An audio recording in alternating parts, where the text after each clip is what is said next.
নবীরে আমি তার কথার মধ্যে যুক্তি পাইলাম, আমি তার দেশের উপরে চলে গেলাম, আমি তার দেশের উপরে গিয়ে দেখলাম নবী আমার কাছে প্রথম দৃষ্টিতে মনে হলো ওই দেশে কোনো পুরুষ মানুষ নাই, কারণ আমি দেখলাম একটা মহিলা ওই দেশে রাষ্ট্র চালাচ্ছে।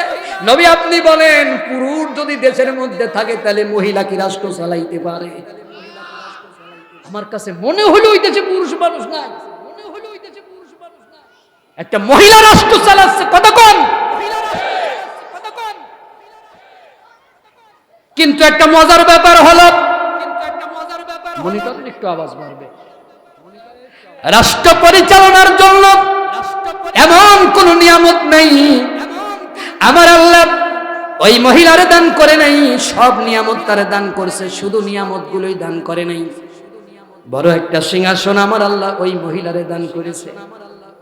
নবী আমার সব দেখে ভালো লাগলো, কিন্তু একটা মাথা দেখে আমার গরম হয়ে, একটা বিষয় দেখে আমার মাথাটা গরম হয়ে গেল।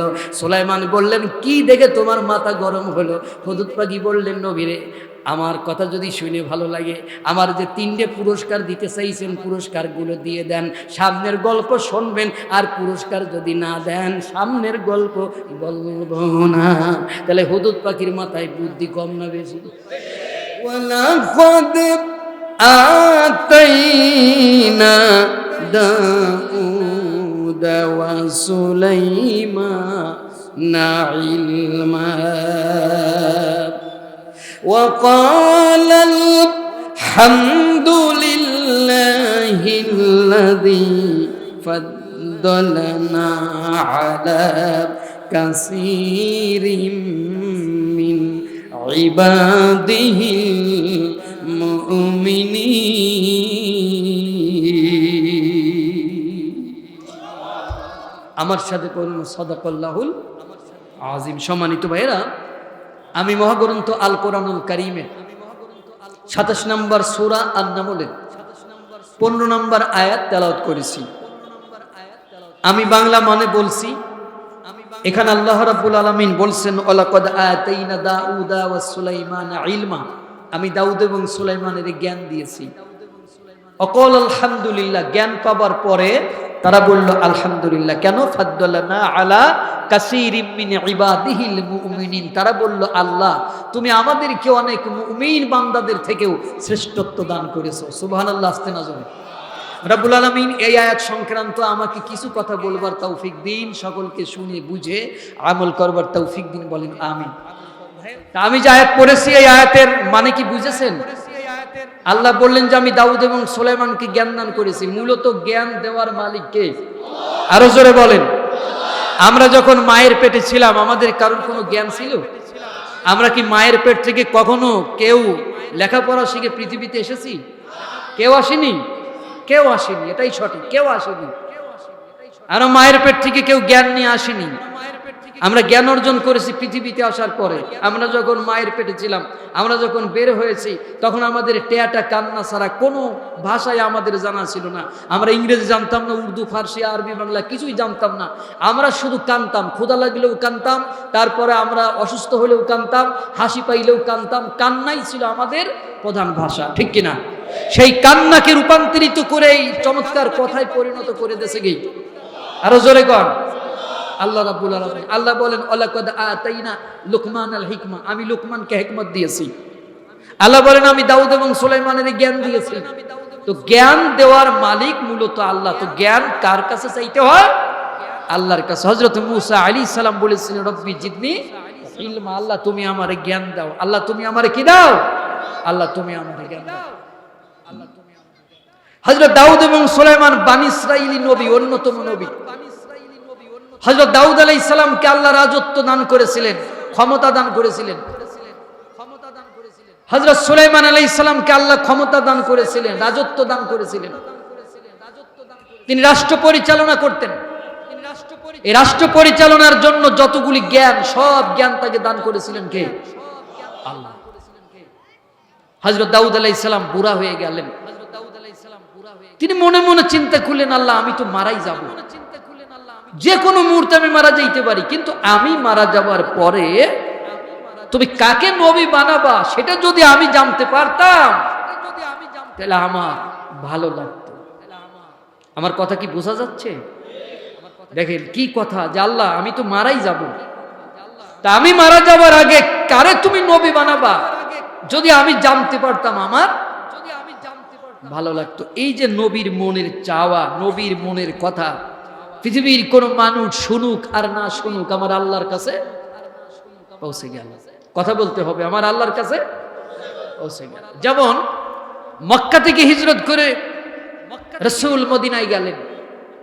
মদিনায় গিয়ে বনু সালমা গোত্রের ভিতরে বসে জোহরের 4 রাকাত নামাজের নিয়ত করলেন। তখন মুসলমানদের কিবলা ছিল প্যালেস্টাইন, বাইতুল মুকাদ্দাস, যারা বর্তমান ইহুদিরা মেরে আপনার সেখানকার মুসলমানদেরকে ধ্বংস করে দিচ্ছে।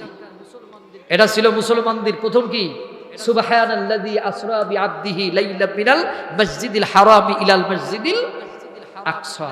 এখানে মসজিদুল আপনার আকসা আছে, এটা আজকে ইহুদিরা মুসলমানদেরকে নির্বিচারে হত্যা করতেছে।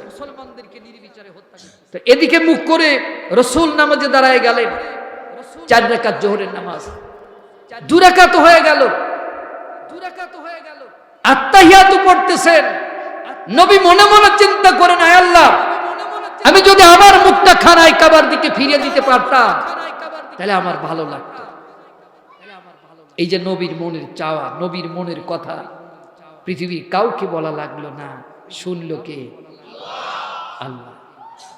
জিবরাইল এসে গেলেন, এসে বললেন, নবী আপনি বারবার আকাশের দিকে তাকাচ্ছেন, পৃথিবীর কেউ দেখুক আর না দেখুক আল্লাহ দেখেছে, কেউ লক্ষ্য করুক আর না করুক আল্লাহ করেছে। নবী হে, আপনার মনের যে চাওয়া, যে বেদনা, কষ্ট আল্লাহ আমারে জানাই দিছে শাতরাল মসজিদুল হারাম। আপনি এখন থেকেই মসজিদুল হারামের দিকে মুখটা ফিরাইয়া দেন। সুবহানাল্লাহ কয় না? এটা তো কোরআনের ওয়াজ। কিসের ওয়াজ?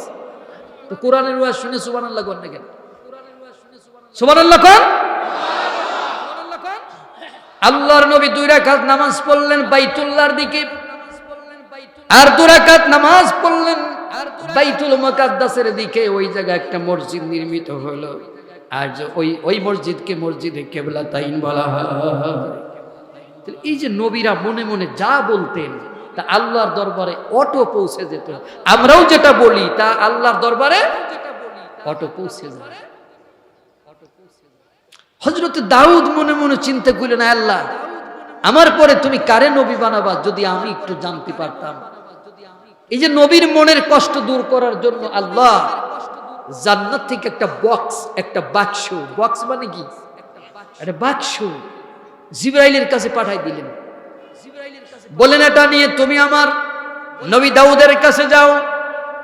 আমার দাউদের 18টা ছেলে, সবগুলোরে ডাকতে বলবা, ডেকে জিগাইতে বলবা এই বক্সের ভিতর আমি জান্নাত থেকে কয়টা বস্তু পাঠাই দিয়েছি, এই বস্তুগুলোর নাম আমার দাউদের যেই ছেলে বলে দিতে পারবে আমি আল্লাহ তারে নবী বানায়া দেব। হযরত দাউদ আলাইহিস সালাম সব কয়টা ছেলের এক জায়গায় ডাকলেন, ডেকে বড় ছেলেকে বললেন, বাবা তুমি বলো বক্সের ভিতর কি আছে। বড় ছেলে বলতে পারে না। দ্বিতীয়টারে ডাকা হলো, দ্বিতীয় বলতে পারে না। তৃতীয়টা বলতে পারে না, কেউ বলতে পারে না। সুলাইমান ছোট মানুষ এক পাশে বসে করে আল্লাহর দরবারে হাত তুলে কান্দে আর বলে, আল্লাহ আমি তোমার গোলামের বাচ্চা, গোলাম, আমার জানা নাই বক্সের ভিতর কি আছে, তবে তুমি যদি গায়বী ইলম আমারে দান করো, তুমি যদি আমাকে সহযোগিতা করো তাহলে আমি বলে দিতে পারি, আর যদি সহযোগিতা না করো আমার বলার ক্ষমতা নাই। সুলাইমান সহযোগিতা চাই কার? আল্লাহ খুশি হয় না বেজারা হয়? আল্লাহ রে ডাক রে বান্দা, আল্লাহ রে ডাক, আল্লাহ রে ডাকলে বান্দা, আল্লাহ রে ডাকলে বান্দা পাবি রে তুই মা। আল্লাহ রে ডাক রে বান্দা, আল্লাহ রে ডাক। ঠিক কিনা? ছোট্ট কালে মায়ের কোলে যখন ছিলে তুমি, তোমার মায়ের দুগ্ধ দিয়া খাওয়াইছিলাম আমি। ঠিক না? ওই আল্লাহ রে ভুলে গিয়ে, ওই আল্লাহ রে ভুলে গিয়ে করছো বান্দা পার। আল্লাহ রে ডাক রে বান্দা, আল্লাহ রে ডাক। সুলাইমান ডাকে কারে? আল্লাহ খুশি হয় না বেজার হয়? আল্লাহ রাব্বুল আলামিন খুশি হয়ে গেলেন, জিবরাইলকে বললেন, জিবরাইল তুমি আমার নবী দাউদের ছেলে সুলাইমানের কাছে যাও। আমার দাউদের কোন ছেলে আমাকে ডাকে নাই, আমার কাছে সহযোগিতা চাই নাই, আমার সুলাইমান ছাড়া। আমার সুলাইমানের কাছে যাও আর আস্তি করে বলে দাও ওই বক্সের ভিতর কয়টা বস্তু আছে। হযরত জিবরাইল সুলাইমানের কাছে আসলেন, বস্তুগুলোর নাম বলে দিয়া জিবরাইল চলে গেলেন। এবার বলেন সুলাইমানের বলা সহজ হলো না কঠিন হলো? হযরত দাউদ আলাইহিস সালাম ডেকে বলেন, ও সুলাইমান, আমার কোন ছেলে বলতে পারলো না, তুমি বলতে পারবা কিনা? সুলাইমান বলেন, আব্বাজান, আল্লাহ যদি মেহেরবানি করেন আর আপনি যদি সহযোগিতা করেন আর দোয়া করেন, যে কোনো মানুষে বলে দিতে পারবে। দাউদ বলেন, সুলাইমান, যে কোনো মানুষের দরকার নাই, তুমি আমারে বলো। সুলাইমান বলেন, আব্বাজান, ওই বক্সের ভিতরে 3টা বস্তু আছে। হযরত দাউদ বলেন, বস্তুগুলোর নাম তুমি আমারে বলে দাও। ও ভাই, হযরত দাউদ যদি এই 3টা বস্তুর নাম জানতে চায়, আপনাদের জানার ইচ্ছা আছে কি নাই? সবার আছে, কিন্তু দুঃখের বিষয় আজকে আমার বলার ইচ্ছা নাই।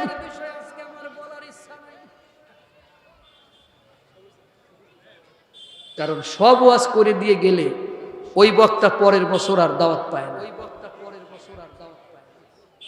এই জন্য আমি আজকে প্ল্যান করে বসেছি, কিছু কিছু ওয়াজ আমি আজকে রেখে যাব, যাতে আগামী বছর আমার দাওয়াত কনফার্ম।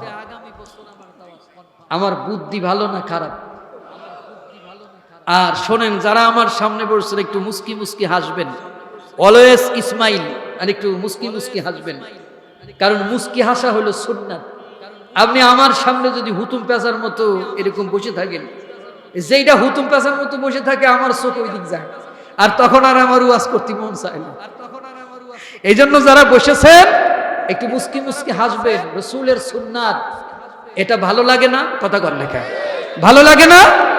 একটু মুস্কি মুস্কি হাসবেন, তাহলে দেখবেন যে ভালো লাগতেছে, আপনিও হাসেন। হাসছেন? মাশাআল্লাহ। এরকম একটু মাঝে মাঝে হাসবেন। আর আমার সাউন্ড সিস্টেমে যে আছে ভেরি এক্সপার্ট আপনার টেকনিশিয়ান, যে আমি যখন গজল গাচ্ছি অটো সব কিছু ঠিকঠাক করে দিচ্ছে, আবার যখন গজল ছেড়ে দিচ্ছি সে আবার তার জায়গায় সে ফিরে আসতেছে। এজন্য তার একটু কষ্ট পাইতে হচ্ছে। এজন্য আমি কর্তৃপক্ষরে বলবো যে উনি এখন অতিরিক্ত ডিউটি পালন করতেছে শুধু আমার জন্য, তা না হলে জুড়ে দিয়ে হারাই যাইতো। কেন ওনার একটু মাঝে মাঝে চা খাওয়াই, আমারে দেন আর না দেন। তো ভাইরা কষ্ট হচ্ছে, তাহলে একটা তাকবীর দিব, লিল্লাহি তাকবীর, নারায়ে তাকবীর। আল কোরআনের আলো, আল কোরআনের আলো, নারায়ে তাকবীর। একটু ব্যাপক আওয়াজ, আলহামদুলিল্লাহ। তাহলে এই আওয়াজটা ঠিকঠাক রাখেন, ঠিক আছে কিনা? তাহলে ওই বক্সের ভিতর বস্তু ছিল কয়টা? এটা আমি যদি দাওয়াত পাই আগামী বছর বলবো ইনশাআল্লাহ। এতে কি আপনাদের কষ্ট হবে? কষ্ট হবে? আচ্ছা ঠিক আছে, যদি কষ্ট হয়েই থাকে তাহলে আমি এখন বলবো না, আমি যখন নেমে যাব তার আগে যদি সময় পাই আপনাদের শোনা দিব। তবে এখন বলা যাচ্ছে না, কারণ আমার সামনে আরো অনেক গুরুত্বপূর্ণ আলোচনা আছে ইনশাআল্লাহ। চলেন আলোচনায় যাই। তাহলে হযরত সুলাইমান তো নবী হয়ে গেলেন। কি হয়ে গেলেন? নবী হয়ে গেলেন না? শুধু নবী হলেন না, তিনি প্রেসিডেন্টও হলেন। শুধু নবী না, তিনি কি হলেন? প্রেসিডেন্টও হলেন। তিনি যে প্রেসিডেন্ট ছিলেন তার বর্ণনা এখানে আল্লাহ দিয়েছে। আল্লাহ রাব্বুল আলামিন বলেন, ওয়া হুশিরা লিসুলাইমান জুনুদুহু মিনাল জিন্নি ওয়াল ইনসি ওয়াত তায়রি ফাহুম ইউযাউন। ভালো করে শুনবেন, আল্লাহ বলেন আমি সুলাইমানকে 3টা বাহিনী দান করলাম। আমাদের দেশে বাহিনী কয়টা? কথা কয় না। কথা যত বলবেন, আমি একটা ক্লাস নিচ্ছি এখন, presently I am a teacher, আর আপনারা অ্যাজ স্টুডেন্ট, ছাত্রের মতো আমি আপনাদের এখন ক্লাস নিচ্ছি, এজন্য মাঝে মাঝে একটু কথা বলবেন। আমার দেশে বাহিনী কয়টা? আমার দেশে বাহিনী কয়টা? Right, absolutely right. সেনাবাহিনী, নৌবাহিনী, বিমান বাহিনী। দেখেন আলেমেরা ভালো করে খুব খেয়াল করবেন, এখানে যারা আলেমেরা আছেন দেখেন, একটা রাষ্ট্র পরিচালনার জন্য বাহিনী কয়টা দরকার সেটা আল্লাহ কোরআনে জানায় দিচ্ছে।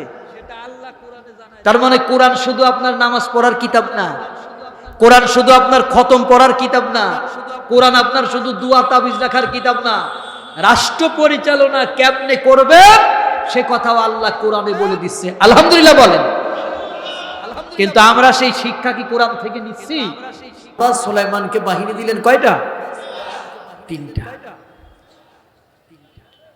আমাদের দেশের বাহিনী কয়টা? 3টা। সেনাবাহিনী, নৌবাহিনী, বিমান বাহিনী। আল্লাহ সুলাইমানকে সৈন্য দিলেন 3টা জাতি থেকে, তার মানে 3টা বাহিনী তারে আল্লাহ দিলেন। আল্লাহ তাকে সৈন্য দিলেন, জিন থেকে, সৈন্য দিলেন মানুষ থেকে, সৈন্য দিলেন পাখি থেকে। আমি বলেছিলাম যে আলেমেরা একটু লক্ষ্য করেন, একটা দেশ একটা জাতিকে রক্ষা করার জন্য ওই জাতি এবং ওই দেশের বাহিনী হবে কয় প্রকার, সেটা 1500 বছর আগে আল্লাহ রাব্বুল আলামিন কোরআনে জানিয়ে দিয়েছেন। সুবহানাল্লাহ বলবেন না? জিনেরা যুদ্ধ করত পানির পথে, তারা ছিল নৌবাহিনী। মানুষেরা যুদ্ধ করতে স্থল পথে, তারা ছিল স্থল বাহিনী। আর তখন প্লেন ছিল না, আকাশ পথে যুদ্ধ করার জন্য আল্লাহ দায়িত্ব দিলেন পাখিদেরকে। আমার প্রশ্ন, পাখিরা কি কখনো যুদ্ধ করেছে? বলেন, কথা বলতে হবে। পাখিরা কি যুদ্ধ করেছে? কোন সূরা আছে? সূরাতুল ফিল। আলাম তারা কাইফা ফাআলা রাব্বুকা বিআসহাবিল ফিল। এটা interrogative sentence. An interrogative sentence is that sentence which action করছেন। তার মানে আল্লাহ পাক তার নবীরে প্রশ্ন করতেছেন, নবী তুমি কি দেখোনি? তুমি কি চিন্তা করো না? তুমি কি ভেবে দেখো না কোন পদ্ধতিতে যুদ্ধ করে তোমার রব হস্তি বাহিনীকে পরাজিত করেছে? আমার দিকে তাকাবেন, এই আলোচনাটুকু আপনাদের বোঝা দরকার। আল্লাহ পাক তার নবীরে প্রশ্ন করতেছেন, তুমি কি দেখো নাই? তুমি কি চিন্তা করো না? তুমি কি ভাবো না যে কোন পদ্ধতিতে যুদ্ধ করে হস্তি বাহিনীকে তোমার রব পরাজিত করেছে? সেই যুদ্ধের পদ্ধতি কি ছিল? ওয়া আরসালা আলাইহিম তায়রান, আমি তাদের উপরে ঝাঁকে ঝাঁকে আবাবিল পাঠাইয়া দিলাম। আচ্ছা, আবাবিলের সাইজ ছিল কতটুকু? চড়ুই পাখির মতো? অ্যাবসলিউটলি রাইট, চড়ুই পাখির মতো। আমার দিক তাকাবেন, একটা চড়ুই পাখির মুখে কত বড় পাথর থাকতে পারে?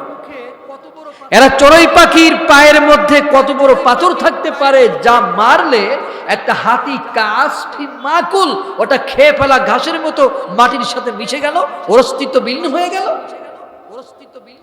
এখন প্রশ্ন, এটা কি সাধারণ পাথর না এটা হাইড্রোজেন অ্যাটম বোমার থেকেও এক প্রকার মারাত্মক বোমা? আমার কথাগুলো কি বোঝা যাচ্ছে? আলেমেরা, মাওলানারা, উস্তাদেরা চিন্তা করেন, এই পৃথিবীতে যদি আমরা কোরআনের এই আয়াতকে বুঝতাম, সূরা ফিল আমরা বুঝতাম, তাহলে সর্বপ্রথম অ্যাটম হাইড্রোজেন আমরা বানাতাম। এবং আমরা যদি তৈরি করতে পারতাম, হাইড্রোজেন অ্যাটম বানাতে পারতাম, তাহলে আজকে মিয়ানমারের মুসলমানদের মার খাওয়া লাগতো না, আজকে ফিলিস্তিনের মুসলমানদের মার খাওয়া লাগতো না, আজকে গাজার মুসলমানদের খাবারের জন্য গোটা পৃথিবীর কাছে ভিক্ষুকের মতো হাত পাতা। কিন্তু আমরা সেটা পারি নাই। আমরা কোরআন থেকে গবেষণা করে হাইড্রোজেন অ্যাটম বোমা না তৈরি করতে পারলেও আমরা কিছু তাবিজ আবিষ্কার করছি। সম্মানিত ভাইরা, তাহলে আল্লাহ মুসলমানদেরকে শিখাই দিলেন। পাখি দেখে এরোপ্লেন তৈরি করেছিল যারা, রাইট ব্রাদার্স। আল্লাহ কোরআনে বলে দিলেন, ওরা কি দেখে না একটা পাখি আকাশের মধ্যে কেমনে উড়ে বেড়ায়? ওরা কি দেখে না? এই দেখাটা চোখের দেখা না, এই দেখা হলো গবেষণা করা। ওরা কি গবেষণা করে না একটা পাখি আকাশের মধ্যে কেমনে উড়ে বেড়ায়? এই যে আপনাদের বাড়ির কাছে আন্তর্জাতিক এয়ারপোর্ট, একটু দেখবেন যে যখন প্লেন ল্যান্ড করে পাখির মতো ল্যান্ড করে, প্লেন যখন উপরে ওঠে তখন পাখির মতো উপরে ওঠে, প্লেন যখন ভেসে থাকে পাখির মতো ভেসে থাকে। আল্লাহ ভাই ওরা কি দেখে না যে একটা পাখি আকাশের মধ্যে কেমনে ওরা? কোরআনে এই আয়াত থাকার পরেও আমরা প্লেন বানাইতে পারলাম না। প্লেন বানাইলো রাইট ব্রাদার্স, দুইটা খ্রিস্টান ছেলে। কারণ কি? কারণ আমরা কোরআন নিয়ে গবেষণা করি নাই, কোরআন নিয়ে আমরা অ্যানালাইসিস করি নাই। কষ্ট হচ্ছে, কষ্ট হয়। তাহলে আল্লাহ সুলাইমানকে বাহিনী দিলেন কয়টা? তিনটা। সেনাবাহিনী, নৌবাহিনী, বিমান বাহিনী। হযরত সুলাইমান বললেন, আমার দিক তাকাবেন, কি চমৎকার আলোচনা। হযরত সুলাইমান আলাইহিস সালাম বললেন, তিনি জনগণের খোঁজ খবর নিতে শুরু করলেন।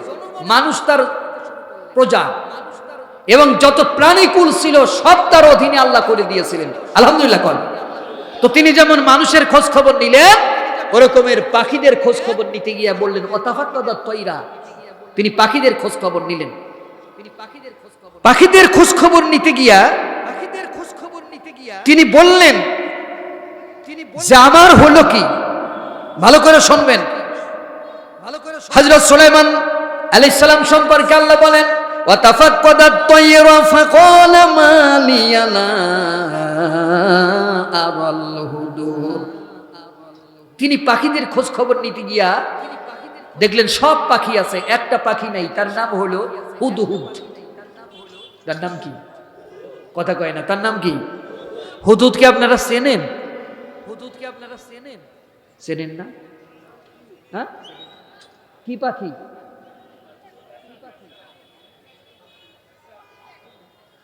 দেখেন, হুদহুদ আমরা চিনি না।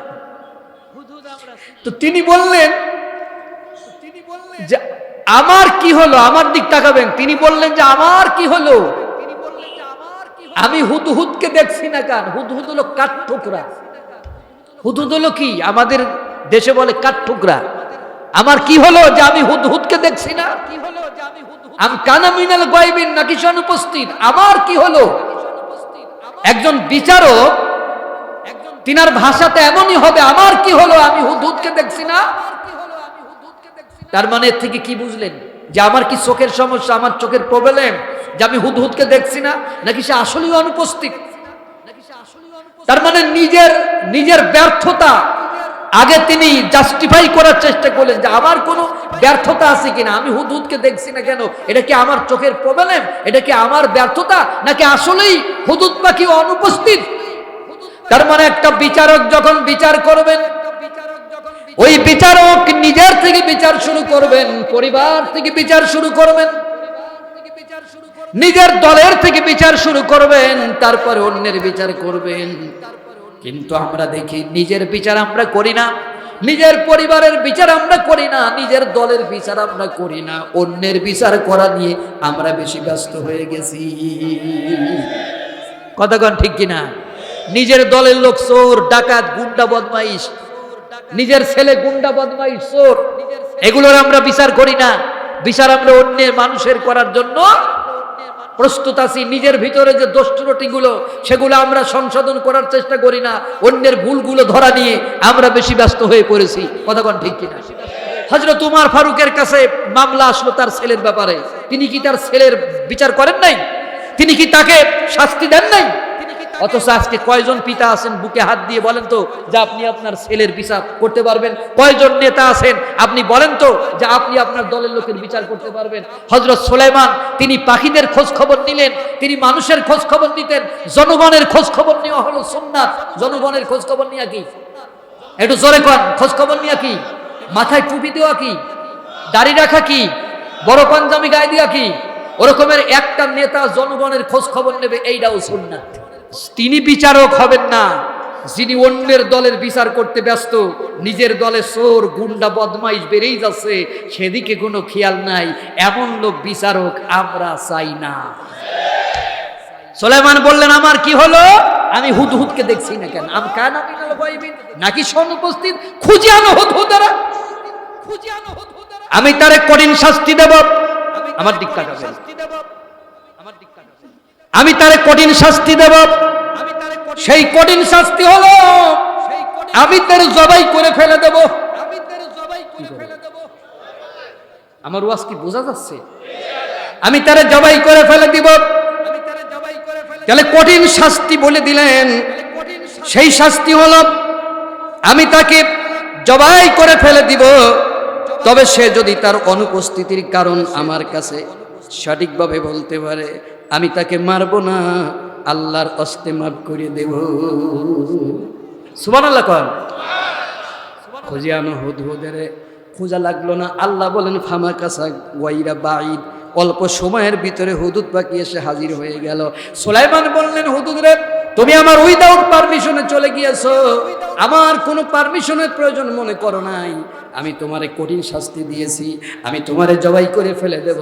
তবে তুমি যদি তোমার অনুপস্থিতির কারণ আমার কাছে সঠিকভাবে বলতে পারো, আমি তোমারে আল্লাহর রাস্তে মাফ করে দেব। আর বিগত দিনে আমরা দেখেছি এমন লোকের ফাঁসির মঞ্চে নিয়ে গেছে যেই মানুষটা আসলে ওই অপকর্মের সাথে জড়িত ছিল না। আবার তাদেরকে মাঝে মাঝে দেখতাম তারা সৌদিতে গিয়ে উমরা করে আসতেছে, হজ করে আসতেছে, আর নির্বাচনের আগে মাথায় পট্টি বেঁধে জনগণের কাছে ভোট চাইছে। ঠিক না? ঠিক না? হুদুদ পাখিরে বলা হলো আমি তোমারে কঠিন শাস্তি দেব, সেই শাস্তি হলো আমি তোমারে জবাই করে ফেলে দিব। তবে তুমি যদি তোমার অনুপস্থিতির কারণ আমার কাছে সঠিকভাবে বলতে পারো, আমি তোমারে মাফ করে দেব। হুদুদ পাখি বললেন, আপনি আমারে মাফ করেন, জবাই করেন, কাবাব বানাই খান, যা ইচ্ছা তাই করেন। ফাকালা আহাত্তু বিমা আলাম তুহিত বি, আজকে আমার কাছে যেই খবর আছে তা আপনার কাছে নাই। তার মানে আজকে আমি যে তথ্য জোগাড় করেছি এই তথ্য আপনার কাছে নাই। হুদুদ পাখি ভয় পাইল না, হুদুদ পাখি সুলাইমানের পাও জড়ায় ধরল না, হুদুদ পাখি সুলাইমানের কাছে মাফ চাইল না। এর মানে হলো ও পুবাইলের মুসলমানেরা, ও গাজীপুরের মুসলমানেরা, যারা আল্লাহর জমিনে আল্লাহর দিন কায়েমের জন্য চেষ্টা করে, তারা কারোর হুমকি ধামকিতে ভয় পায় না। আমার একটি স্বপ্ন পূরণ করো ও গো দয়াময়, তোমার কথা বলতে গিয়ে না পাই যেন ভয়, আমি তোমার কথা বলতে গিয়ে না পাই যেন ভয়। ঠিক কিনা বলেন? আমি অটল যেন থাকতে পারি আল কোরআনের সাথে, আমি ধৈর্য নিয়ে ডাকতে পারি দিন কায়েমের পথে। ঠিক না? আমি অটল যেন থাকতে পারি আল কোরআনের সাথে, আমি ধৈর্য নিয়ে ডাকতে পারি দিন কায়েমের পথে। আমায় এমন শক্তি সাহস দিও ওগো দয়াময়, তোমার গান গাইতে গিয়ে না পাই যেন ভয়, আমি তোমার কথা বলতে গিয়ে মরণ যেন হয়। মারহাবা কর, একটু জিকির করি লা ইলাহা, জোরে জোরে লা ইলাহা ইল্লাল্লাহ সুবহানাল্লাহ আলহামদুলিল্লাহ লা ইলাহা। পাখির গানে গানে হাওয়ার তানে তানে, হাওয়ার তানে তানে, পাখির গানে গানে ওই নামেরই গান শোনা যায়, ওই নামেরই সুর শোনা যায়, হইলে পাগল পারা লা ইলাহা। জোরে জোরে পড়া যাবে না? লা ইলাহা সুবহানাল্লাহ আলহামদুলিল্লাহ লা ইলাহা ইল্লাল্লাহ, লা ইলাহা ইল্লাল্লাহ মুহাম্মাদুর রাসূলুল্লাহ। সকলে করুন সাল্লাল্লাহু আলাইহি ওয়াসাল্লাম। ভাইরা কষ্ট হচ্ছে? আমি আপনাদের কষ্ট দিতে চাচ্ছি না। আমি বলেছি যে আমি প্রধান বক্তার অপেক্ষা করতেছি। তার মানে প্রধান বক্তা আসলে আমি এখান থেকে কি নিতে পারি? বিদায় নিতে পারি, কারণ আমি সেই 8টার দিকে উঠেছি, আর এখন 10টা বাজে, আমি 2 ঘন্টায় মঞ্চে আছি, আমার কষ্ট হচ্ছে। তারপরেও প্রধান বক্তা না আসলে তো আর যাওয়া যাচ্ছে না। আমি আর কিছুক্ষণ দেখব, যদি দেখি যে নাই, তাহলে আমি নিজেই কি করব,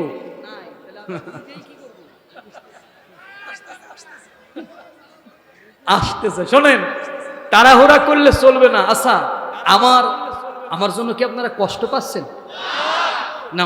মন থেকে কোন কোরআনের কথা কি ভালো লাগতেছে? প্রতি বছর এই জায়গায় এমন আলোচনা হোক, এটি কি আপনারা চান? কারা কারা চান একটু আল্লাহরে হাত তুলে দেখায়। লিল্লাহে তাকবীর, নারায়ে তাকবীর। আল কোরআনের আলো, আল কোরআনের আলো, আমার নেতা তোমার নেতা, নারায়ে তাকবীর। হাত তুলে রাখেন, আল্লাহ কবুল করবেন। কারণ এগুলি রেকর্ড হতেছে, আল্লাহর ভিডিও ক্যামেরায় রেকর্ড হতেছে। কিয়ামতের ময়দানে এই হাতের বদৌলতে আল্লাহ হয়তো আমাদের মাফ করে দিলেও দিতে পারেন। আর আমরা প্রধান বক্তার জন্য দোয়া করি, আল্লাহ যেন তাকে সহি সালামতি এখানে এনে এমন হাত নামান, এমন চমৎকার কথা বলবার তৌফিক দান করুন, যে কথা দেশ এবং জাতি গঠনে কল্যাণকর ভূমিকা পালন করবে। ঠিক কিনা বলেন? সম্মানিত ভাইরা, আমার আলোচনা মনে রাখতে হবে। কোন জায়গায় রাখলাম বলেন তো? হ্যাঁ না, সেইটা তো ঠিকই আছে, যে সে বলল যে আমি তোমার কঠিন শাস্তি দেবো। সে কি ভয় পাইছে? আচ্ছা, ভয় পাইল না কেন? আমার দিক তাকাবেন। শোনেন, এদিক সেদিক তাকায় লাভ নাই। সময় হলেই প্রধান বক্তা আসবে, বেশি এদিক সেদিক তাকাইলে আমি কিন্তু নেমে যাব। আমি কি কইছি যে আমি 20 বছর কারুর মঞ্চের দ্বিতীয় বক্তা হই না। এরকম শত শত পোস্টার আপনাকে আমি দেখাইতে পারবো। এই জন্য আমার দিক তাকান। সে বলল যে আমি তোমার কঠিন শাস্তি দেবো। হুদুদ কি মাপ চাইছে? পাও জড়ায় ধরেছে। আচ্ছা, কেন ভয় পাই নাই? আচ্ছা, আপনাদের এলাকায় কামার বাড়ি আছে? কথা কয় না। কামার বাড়ি আছে? একজন কামার বাড়িতে দা বানাইতে গেছে। দা, দয়াকারে দা, আমাদের মাগুরাতে দা বলে, আপনারা কি বলেন?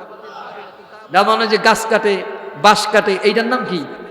দা। তো দা বানাইতে গেছে, কয় কামার বাড়ি নাই। কোথায়?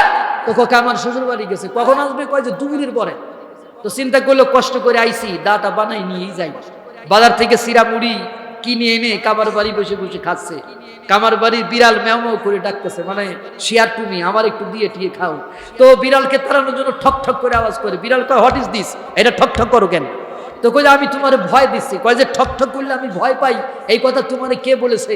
কামার বাড়ি একটা আছে, ওইটারে ঠক ঠক মারলি দৌড় মারে। কয় যে ওরে গাধার ঘরের গাধা, ওইটা হলো তোর বাড়ির বিড়াল, আর আমি হলাম কামার বাড়ির বিড়াল। আমার জন্ম যেদিন হয়েছিল ওই দিন এই ঠকঠকানির ভিতরে আমার জন্ম হয়েছে। আমি মার পেটে বড় হয়েছি এই ঠকঠকানি শুনতে শুনতে। আমার ডেলিভারি হয়েছে এই ঠকঠকানির ভিতরে। আমার কৈশোর, আমার যৌবন কাটছে এই ঠকঠকানির ভিতরে। আমি বুড়া হয়ে গেছি এই ঠকঠকানি শুনতে শুনতে। আর হারামখোর, তুই আমার ঠকঠকানি দিয়ে ভয় দিস। এই ঠকঠকানিতে কামার বাড়ির বিড়াল ভয় পায় না। সুতরাং আল্লাহর বান্দাদেরা আল্লাহর জমিনে দিন কায়েমের আন্দোলন সংগ্রাম যারা করে, তারা কারোর হুমকি ধামকির পরোয়া করে না।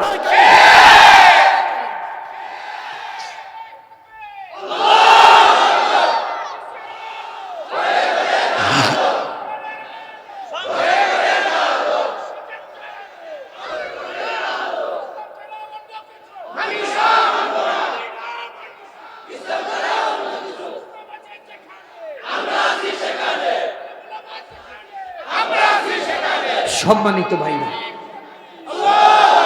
সম্মানিত ভাইরা, তিনি বললেন ফাকাল আহাত্তু বিমা লাম তুহিত বি। আজকে আমি যা জানি, আমার কাছে যে তথ্য আছে, এই তথ্য আপনার কাছে নাই। আমার কথা কি শোনা যাচ্ছে?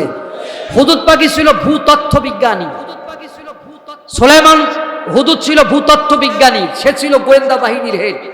খবর আদান প্রদান করার দায়িত্ব ছিল হুদহুদের উপরে। সুলাইমান কোথাও হুদহুদকে নিয়ে যাইতো, আমার দিকে তাকাবেন, কোথাও নিয়ে যাইতেন, গিয়ে বলতেন হুদহুদ এখানে পানি আছে, বাট খাওয়ার পানি নাই, আমি খাওয়ার পানি কোথায় পাবো? হুদহুদ একটি মাটি কামড় দিয়ে বলতেন, আল্লাহর নবী এখানে পানি আছে, তবে 10 ফিট নিচে যাওয়া লাগবে, 20 ফিট নিচে যাওয়া লাগবে। তিনি জিনদের হুকুম দিতেন, জিনেরা পানি খুঁজে সুলাইমানের সামনে হাজির করে দিতেন। আলহামদুলিল্লাহ বলেন, আমার কাছে যে তথ্য আছে আপনার কাছে নাই। সুলাইমান বললেন তোমার কাছে কি তথ্য আছে তুমি আমারে বলো। হুদুদ পাখি বললেন আমি বলতে পারি, আমার 3টা শর্ত আছে। আজব ব্যাপার, এমনি তো বললই না, মাপ চাইলই না, আরো কয় যে বলতে পারি আমার 3টা শর্ত আছে। সুলাইমান কয় তোমার শর্তগুলো কি? কয় যে 1 নম্বর শর্ত হলো আমার কথা শুনে যদি আপনার ভালো লাগে তাহলে আমাকে আপনি মাফ করে দিবেন। মানে আমার কথা শুনে যদি ভালো লাগে তাহলে আপনি আমারে মাফ করে দিবেন। তার মানে আমি পায়ে ধরে মাপ চাইবো না, আমি ফাঁসির রশি গলায় গেলেও আমি প্রাণ ভিক্ষা চাইবো না। আমি প্রাণ ভিক্ষা চাইবো কার কাছে?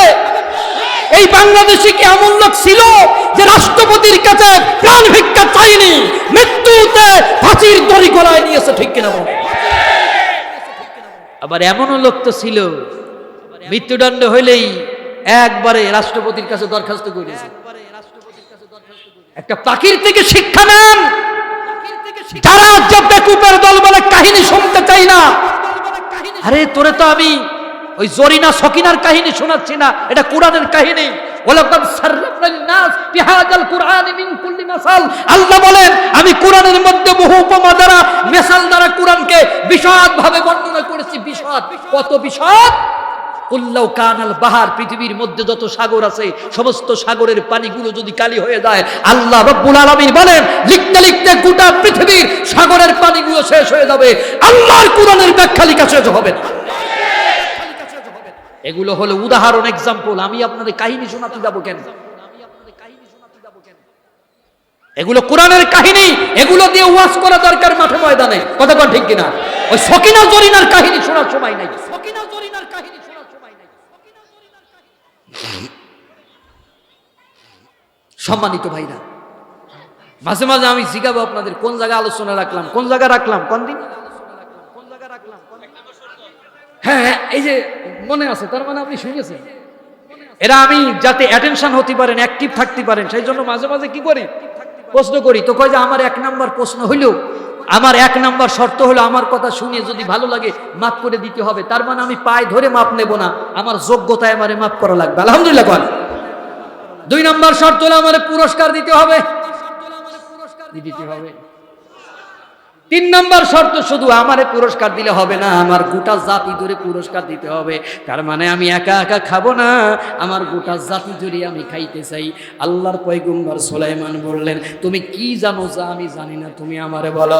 হুদুদ পাখি বললেন নবীরে আমি আপনার সাথে যখন আকাশের মধ্যে উঠতেছিলাম হঠাৎ করে আমার চোখ দুইটা একটা পাহাড়ের উপর চলে গেল। আমি দেখলাম ওই পাহাড়ের উপরে আমার একটা জাত ভাই বসে আছে, মানে আর একটা হুদহুদ বসে আছে। ঠিক কিনা? আমার একটা জাত ভাই বসে আছে। আমি মনে মনে চিন্তা করলাম আমার জাত ভাই কোনো বিপদের ভিতরে পড়লো কিনা, নাকি পথ হারায় গেল, না অসুস্থ হয়ে গেল, ওই পাহাড়ের ভিতরে একা একা পড়ে আছে কেন? ও নবী, আমি তারে দেখার জন্য, আমি তাকে খোঁজ খবর নেওয়ার জন্য চিন্তা করলাম আমি তার কাছে যাব, কিন্তু আপনার পারমিশন আমার নেওয়া হয় নাই। আপনার উইদাউট পারমিশনে গেলে আমার মৃত্যুদণ্ড হতে পারে, আমার জীবন চলে যেতে পারে। নবীর এই কারণের জন্য আমি দুঃসাহস করি নাই। আমি আপনার পারমিশন নিলেও হয়তো আপনি আমারে পারমিশন দিবেন না, কিন্তু আমি সিদ্ধান্ত নিয়ে নিলাম আমার জীবন যায় চলে যাক, আমার মরে যাই আমি যাই, তারপরও আমার জাত ভাইয়ের খোঁজ খবর আমি নেব। ও নবী, আমার জীবনকে বাজি রেখে আমি আমার জাত ভাইয়ের খবর নেওয়ার জন্য চলে গেলাম। তাহলে একটা পাখির থেকে শিক্ষা নেন, একটা পাখি তার জাত ভাইয়ের খোঁজ খবর নেওয়ার জন্য সে যদি তার জীবনকে বাজি রাখতে পারে, তুমি একজন আলেম হইয়া আর একজন আলেমের বিরুদ্ধে কেমনে কথা বলো?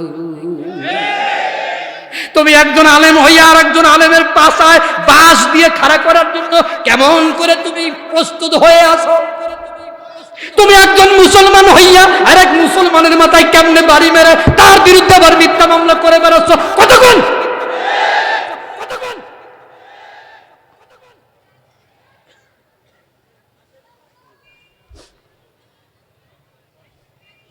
এগুলো করে না?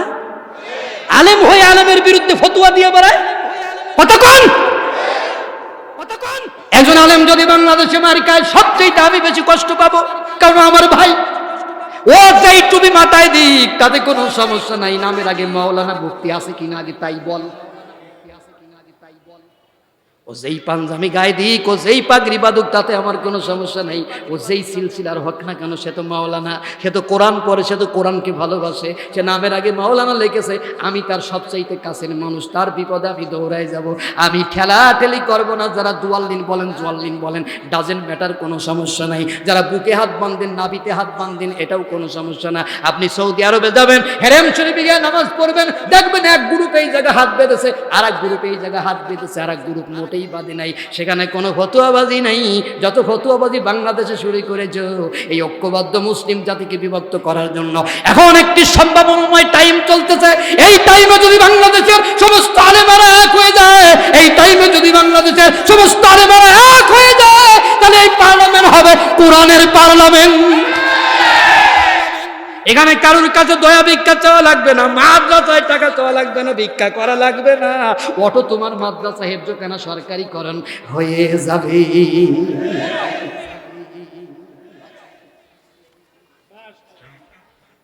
কষ্ট হচ্ছে? আর একটু ওয়াজ করব? তাহলে ওই পাখি জীবনকে বাজি রেখেছে তার জাত ভাইয়ের খবর নেওয়ার জন্য। আমি কি একজন আলেম হয়ে আর একজন আলেমের বিরুদ্ধে যেতে পারি? কিন্তু আমি যখন বাংলাদেশে এগুলো দেখি, তখন আমার নিজেরে পিটাইতে ইচ্ছা করে। যে করতেছেটা কি?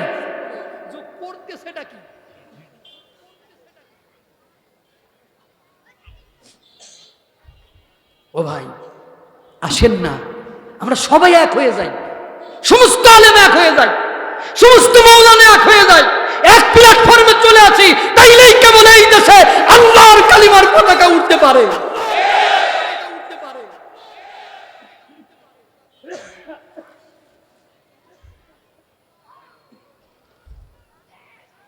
আমি যখন তার কাছে গেলাম, সে বলল, হু আর ইউ, তুমি কে? এই পাখি ইংরেজি পারে না, হ্যাঁ, বাংলা পারে না, কথা কয় না, উর্দু ফার্সি পারে না, হুজুর পারে নাকি? এই যে দেওয়ান সাহেবের বিয়ে, সে কইছে নাকি পারে? আচ্ছা, আমি যদি বাংলাদেশে বসে পাখির ভাষা বুঝি, তাহলে ওই ইংল্যান্ডের মানুষ তারা পাখির ভাষা বোঝে না? তাহলে ইংল্যান্ডের পাখি ইংরেজিতে কথা কয়, আর বাংলাদেশের পাখি বাংলাদেশের বাংলা ভাষায় কথা কয়, আর ওই বোম্বের পাখিগুলো হিন্দিতে কথা কয়, কথা কয় না কেন? আর পাকিস্তানের ওরা হলো উর্দুতে কয়। ওরে ওই আমি ইন্ডিয়াতে ওয়াজ করতে গেছি, মুর্শিদাবাদ, মালদা, তারপরে আপনার এই পাশে এই যে শিলিগুড়ি, দার্জিলিং, গোটা পৃথিবীর কুত্তারা এক সুরে ডাকে, গোটা পৃথিবীর পাখিরা এক এক জাতের পাখিরা এক এক সুরে গান গায়। আর আমার বাংলাদেশে আমরা হুজুররা একজন আর একজনের বিরুদ্ধে কথা কই। আমরা এক হয়ে কথা বলতে পারি না। আমি গ্যারান্টি দিচ্ছি, এক হন, এক প্ল্যাটফর্মে আসেন, এই বাংলাদেশের কোন বাতিল আপনাদের সামনে মাথা উঁচু করে দাঁড়াবার কোনো ক্ষমতা রাখে না। আসেন, এসে দেখেন, আসেন, এসে দেখেন। টুপি সমস্যা? সমস্যা না। দাড়ি সমস্যা? এটাও সমস্যা না। পাগড়ি সমস্যা? না, সমস্যা না। বুকে হাত বান্ধা, নাভিতে হাত বান্ধা, এটাও সমস্যা না। একটা জায়গায় ঐক্যবদ্ধ হতে পারি, আল্লাহর কোরআনকে পার্লামেন্টে দেখতে চাই। টুপি দাড়ি নিয়ে পরে মারামারি করব তোর সাথে, আমারটা খাটো তোরটা বড়, তুই তাই নিয়ে আমারটা বড় করে দিস, আমার কোনো আফসোস নেই।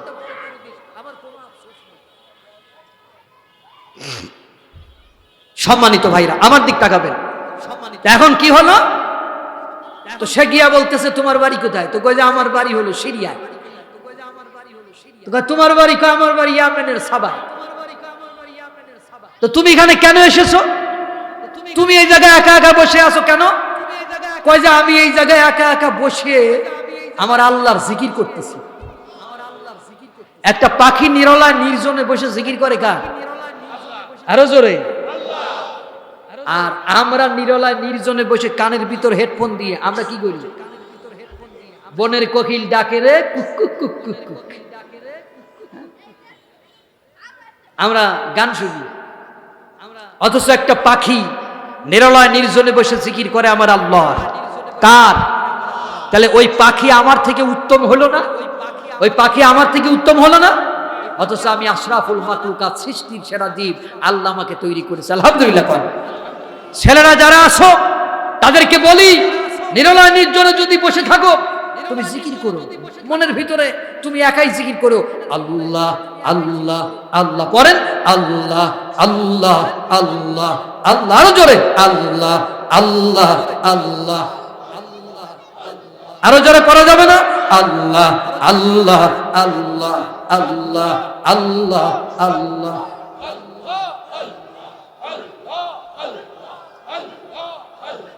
আল্লাহ আল্লাহ আল্লাহ আল্লাহ আল্লাহ আল্লাহ আল্লাহ আল্লাহ, আরো জোরে আল্লাহ আল্লাহ আল্লাহ আল্লাহ আল্লাহ আল্লাহ আল্লাহ আল্লাহ। পাখি নিরলয় নির্জনে বসে জিকির করতেছে কার? আমরা নিরলয় নির্জনে বসে জিকির করবো কার? তো কয় বন্ধু তুমি যখন আল্লাহর জিকির করো তোমার কোনো বিপদ নাই, তখন আমি চলে যাই। কই যে না, তুমি যাইও না, তুমি আমার দেশের উপরে চলো। আমার দেশের উপরে যদি তুমি যাও তাহলে আমার দেশটা দেখে তোমার ভালো লাগবে। শুধু ভালো লাগবে না, আমার দেশের বর্ণনা তুমি যখন তোমার বাদশার কাছে গিয়ে করবা, তখন তোমার বাদশা তোমাকে মারবে না, তোমাকে পুরস্কারের ব্যবস্থা করে দেবে। আরো আস্তিকর সুবহানাল্লাহ। আমার ওয়াজ শুনে যদি আপনাদের ভালো লাগে তাহলে যা বলবেন একটু জোরে জোরে বলবেন। আমি কি চা খাইছি? কথা কয় না। আমি কি পানি খাইছি? কেন খাচ্ছি না? এই যে একটানা যে বলে যাচ্ছি, কেন চা পানি খাই না? এজন্য খাই না, আমি আপনাদের সম্মান করতেছি। তাহলে আমি যদি আপনাদের সম্মান করতে পারি, আপনারা কেন আমার মঞ্চে বসে আস্তে আস্তে কথা বলবেন? এখন সে কি বলতেছে যে আমার দেশে চলো, আমার দেশটা দেখে যদি তোমার ভালো লাগে তাইলে তোমার পুরস্কারের ব্যবস্থা করে দেবে। নবীরে আমি তার কথার মধ্যে যুক্তি পাইলাম, আমি তার দেশের উপরে চলে গেলাম। আমি তার দেশের উপরে গিয়ে দেখলাম ইন্নী ওয়াজাদতু ইমরাআতান তামলিকুহুম ওয়া উতিয়াত মিন কুল্লি শাইইন ওয়া লাহা আরশুন আযীম। আল্লাহু আকবার। আমি দেখলাম, ও নবী, আমার কাছে প্রথম দৃষ্টিতে মনে হলো ওই দেশে কোনো পুরুষ মানুষ নাই। কি নাই? আস্তে কন, জোরে কন, জোরে কন। কারণ আমি দেখলাম একটা মহিলা ওই দেশে রাষ্ট্র চালাচ্ছে। নবী আপনি বলেন, পুরুষ যদি দেশের মধ্যে থাকে তাহলে মহিলা কি রাষ্ট্র চালাইতে পারে?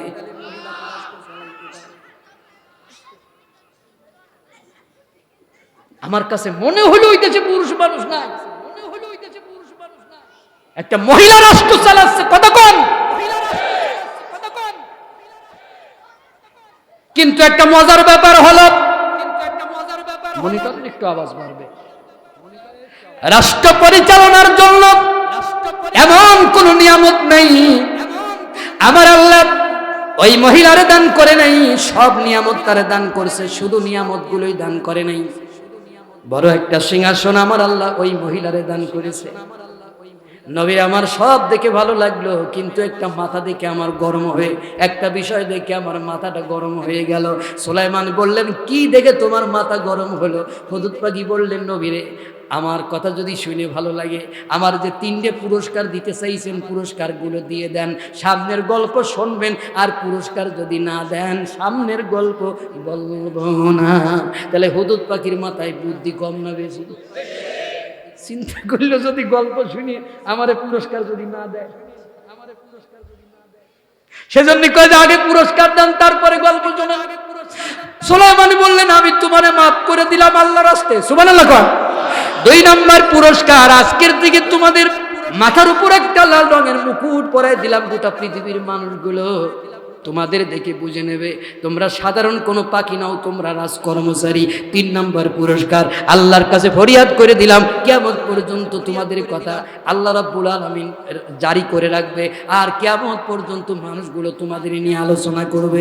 আজকে আমি জাহাঙ্গীর আলম করে গেলাম, যদি আপনি সূরা আন-নামল থেকে আলোচনা করেন তাহলে এই আলোচনা কিয়ামত পর্যন্ত উঠতেই থাকবে। এবার তোমার পুরস্কার হয়ে গেল, তুমি আমারে বলো কি দেখে তোমার মাথা গরম হয়ে গেল? হুদুদ পাখি বললেন, ওয়াজাদতুহা ওয়া কওমাহা ইয়াসজুদুনা লিশ-শামসি মিন দুনিল্লাহ। আমি দেখলাম ওই মহিলা এবং তার কওমের লোকেরা আমার আল্লাহর সিজদা না দিয়ে তারা সূর্যের সিজদা দিচ্ছে। এটা দেখে আমার মাথা গরম হয়ে গেল। ও নবী, ওই জায়গা দাঁড়ায়া আমি শপথ করে নিলাম, রানী বিলকিস রে, আমি যতদিন পর্যন্ত তোকে এক আল্লাহর গোলামি করাইতে না পারবো ততদিন পর্যন্ত আমি ক্ষান্ত হব না। তাহলে মুসলমানেরা, পুবাইলের মুসলমানেরা একটা পাখির থেকে শিক্ষা নেন। একটা পাখি যদি এই শপথ করতে পারে যতক্ষণ পর্যন্ত তোমাকে এক আল্লাহর গোলামি করাইতে না পারবো ততক্ষণ পর্যন্ত ক্ষান্ত হব না। আমরা কি এমন শপথ করতে পারি না যতদিন পর্যন্ত আল্লাহর কোরআনকে বাংলার পার্লামেন্টে না নিতে পারবো ততদিন আমরা আর কোনো বিরোধিতা করব না।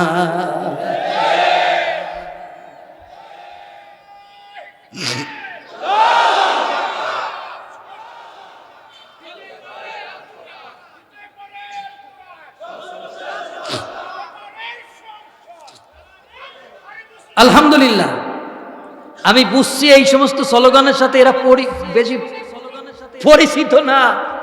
আচ্ছা, যাই হোক, কষ্ট হচ্ছে, আর একটু আলোচনা করব। তাহলে বলেন তো মারহাবা।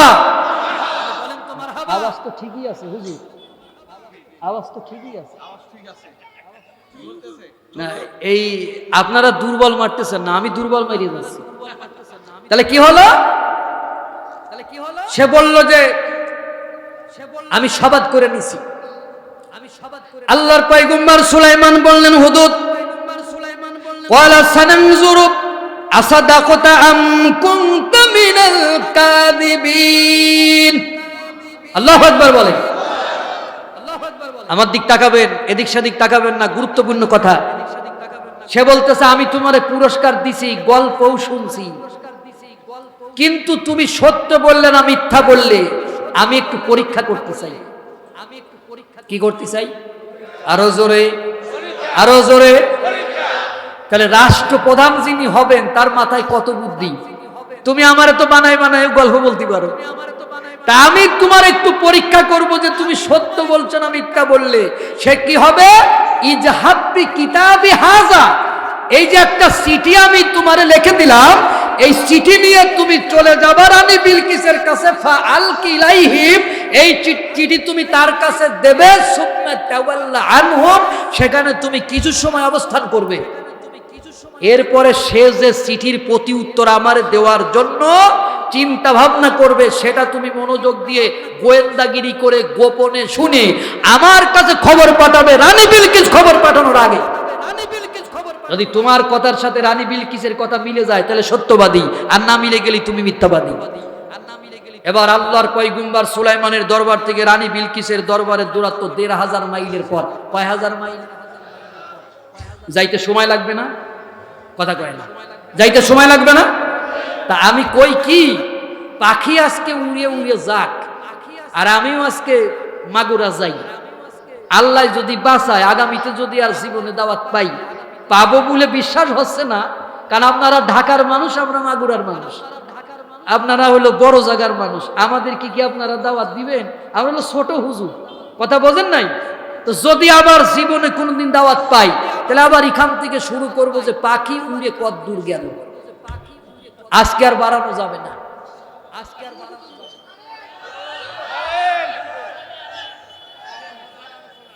কি আমারে ছেড়ে দেন? ভালো লাগতেছে? আমার কথা শুনে কি ভালো লাগছে? তাহলে আমারে কিছু পুরস্কার দেন। আমারে কি দেন? এই দেখেন, কথা কয় না, আমারে কিছু কি দেন? এই পুরস্কার আমারে কিছু দেওয়া লাগবে না। আমি আজকের দাওয়াত নিছি, আমার ভান্ডারি ভাই নুরুল ইসলাম ভান্ডারি ভাই পথ খরচ পাঠাতে চাইছিল, আমি নেই নাই। দেওয়ান ভান্ডারি ভাই, আরে কি জানি ও দেওয়ান, ওই দেওয়ান আসলি তো ভান্ডারি আছে। আমি তার সাথে খুব মজা করি, এ জায়গা আছে নাকি? এই আমারে পথ খরচ পাঠাতে চাইছিল, আমি নেই নাই, যে থাক আমার কাছে টাকা আছে, আমি তেল কিনে যাইতে পারবো। তা আমি মোটামুটি একটু তেল কিনে আসছি। তা আমার কিছু পুরস্কার যদি আপনারা দেন তাতে আপনাদের সমস্যা আছে? এই 10-এর লাঠি 1-এর বুঝায়। তা আমারে কিছু দিয়া লাগবে না। এই যে মাদ্রাসায় মাহফিল হচ্ছে না, এই মাদ্রাসায় আপনাদের কিছু সহযোগিতা করা লাগবে। এটা যদি আপনারা করেন তাহলে আমি সামনে আর একটু বাড়াবো, আর যদি না করেন তাহলে আমার আর ইচ্ছা নাই। কোন জায়গা হুদহুদ পাখি আবার কি করলো, এখন ওরা শুরু করলো। আপনাদের তো মনে আছে, দেখতেছেন, এরা আপনারা মন দিয়ে শুনেছেন তো। পাখি উড়ে চলে গেল গিয়ে রানী বিলকিস যেখানে সে ঘুমায় আছে তার চারপাশে 7টা বাউন্ডারি। কয়টা বাউন্ডারি? প্রত্যেক বাউন্ডারিতে 12,000 সৈন্য মোতায়েন করা। 7 বরং কত হইল? 84,000 সৈন্য। ভালো করে শুনবেন। আচ্ছা, এত সৈন্য মোতায়েন করে রাখছে কেন?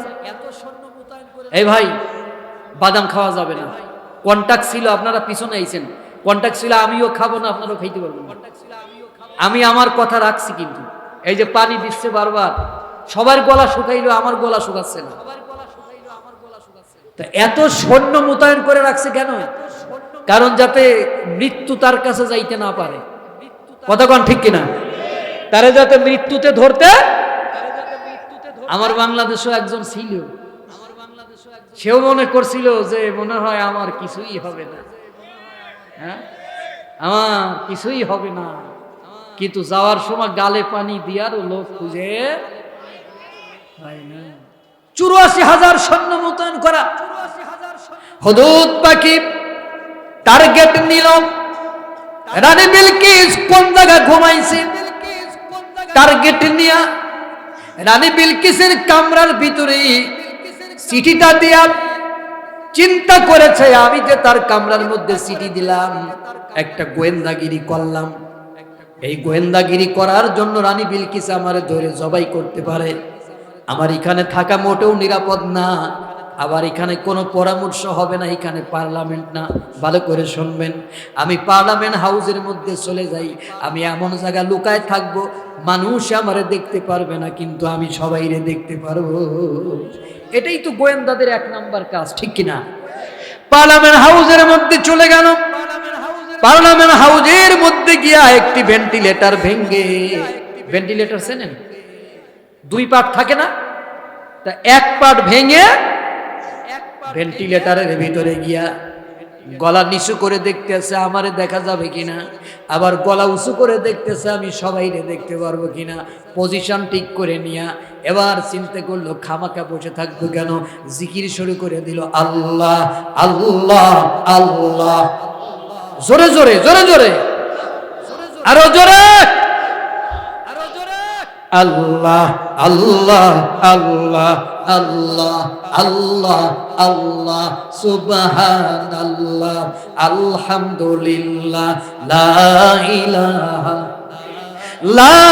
ইলাহা ইল্লাল্লাহ, সুলাইমানুন নবিউল্লাহ।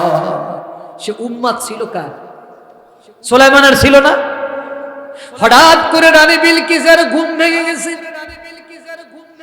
ডাকে পাশে চিঠি, দরজা খুলি, শুনতেছেন পাহারাদারদের ডাক দিয়ে বলো, পাহারাদারেরা পাহারা কেমন হয়েছে? কয় মারাত্মক পাহারা দিয়েছি, একটা পিঁপড়া পর্যন্ত কামরায় ঢুকতে দেই নেই। কেন গো? কয় যে পিঁপড়া ঢুকে আপনার কামরায় ঘুমের ডিস্টার্ব করতে পারে। রানী বলে আমার কামরার ভিতরে একটা পিঁপড়া ঢুকতে দিলে না, কিন্তু এত বড় চিঠি কেমনে আমার কামরায় গেল তাই বলো। কয় তা তো জানি না।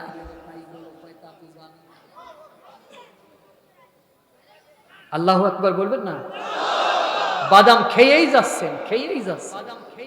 কইছি না বাদাম খাওয়া যাবে না, বাদাম এমন নিশা, এই যে আপনারা কিন্তু কিছুই কইতে পারেন না, আবার খায়, খাওয়াই যাবে না, খাওয়াই যাবে না, কারণ খাওয়ার শোনা একসাথে চলে না। একটু ধৈর্য ধরেন, পরে খাইয়েন, ঠিক আছে? একটু একটু আমারে সম্মান করেন। তো কি হলো এখন? কয় যে সিটি কামড়ে গেল কেমনে জানি না। রানী বিলকিস বলো পাহারাদারেরা আমার কামরা চিনি গেল, তোমরা জানো না, আমি বুঝেছি আমার কামরা আজরাইল গেলেও তোমরা টের পাবা না। মারহাবা, মারহাবা। তাহলে হুদহুদ পাখির মিশন সাকসেস কিনা? প্রথম মিশন সাকসেস না? তার মধ্যে আল্লাহর ভয় ঢুকাই দিয়া, মৃত্যুর ভয় ঢুকাই দিয়া প্রথম সে সাকসেস কিনা? পাহারাদারদের ডেকে বলল, পাহারাদাররা, আমি 1 ঘন্টার সময় দিলাম, 1 ঘন্টার ভিতরে পার্লামেন্ট ডাকবে, সংসদ ডাকবে। 1 ঘন্টার মধ্যে পার্লামেন্ট ডাকা হলো, সংসদ ডাকা হলো। রানী বিলকিস পার্লামেন্ট ভবনের ভিতর গিয়া সংসদ সদস্যদের সামনে গিয়ে বললেন, ক্বালাত ইয়া আইয়ুহাল মালাউ ইন্নী উলকিয়া ইলাইয়া কিতাবুন কারীম। আল্লাহু আকবার। আমার সংসদ সদস্যরা, ভালো করে শুনবেন, সংক্ষেপে বলতেছি, আমার সংসদ সদস্যরা, আমার কাছে একটা চিঠি দেয়া হয়েছে, সম্মানিত চিঠি। কি চিঠি? আরো জোরে। তাহলে কি হলো? ওয়াজটা মনে আছে? এর থেকে একটা শিক্ষা আছে। দেখেন, রানী বিলকিস কি মুসলমান? সে মুশরিক না? আর সুলাইমান কি? আরো জোরে। সুলাইমান নবী না? তাহলে রানী বিলকিস, তার কাছে একটা চিঠি আসছে, সে বলতেছে আমার কাছে একটা চিঠি এসেছে, সম্মানিত চিঠি। আচ্ছা, সে তো বলতে পারতো যে এক নাফারমানের ঘরের নাফারমান আমার কাছে একটা চিঠি পাঠাইছে, এটা সে বলতেছে না। সে বলতেছে আমার কাছে একটা সম্মানিত চিঠি আসছে। তার মানে সুলাইমান রাজা, রানী বিলকিস রানী, তার মানে একটা রাজা একটা রানীর প্রতি অথবা একটা রানীর রাজার প্রতি কতটা সম্মান দিয়েছে। সে বলতেছে আমার কাছে একটা সম্মানিত চিঠি আসছে, আর আমার বাংলাদেশে এক দল আর এক দলের গালি না দিয়ে কথাই কয়। এরা শিক্ষা নিত, যদি কোরআনের জ্ঞান থাকতো, লেখাপড়া করতো,